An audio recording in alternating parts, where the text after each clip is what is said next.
Hi, I'm Dr. Steve Zemanek. Our question this time comes from Mason, Ohio. He writes, I heard it was wrong to be angry, and yet sometimes I am.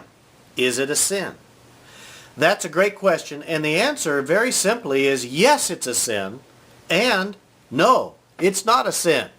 Glad I could help you out. Let me give you a little explanation. The Bible says to be angry, but don't sin. Now, that means we can be angry and it's not a sin, but it also means we can be angry and it can become a sin. Because the Bible says, be angry, but don't sin.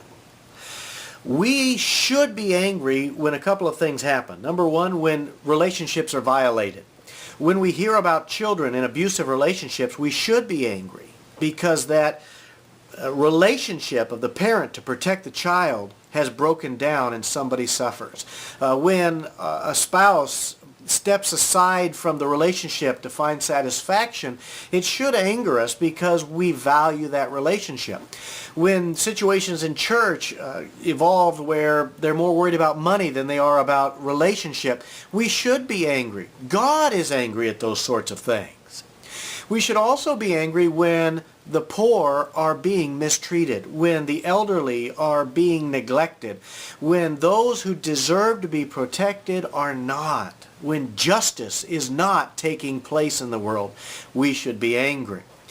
Jesus was angry for those reasons in the New Testament. God is angry for those reasons in the Old Testament. And anytime we're angry in those situations, we are acting as fully human people, as people who are acting like they were created to act. However, we do sin when those things don't bother us. But when we get cut off on the freeway, we're ready to kill everybody. When we find ourselves in a checkout line and everybody else is going faster than us, we want to just explode. When we feel like, nobody's looking at us the right way or smiling big enough, that's when our sinful nature, our subhumanness, is crying out to dominate our way of thinking.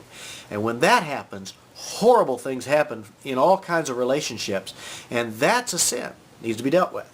But when you're angry because relationships are violated, when you're angry because injustice is taking place, you are behaving the way God created you to behave. Well, those are my thoughts. And remember, because of Jesus, life is good today.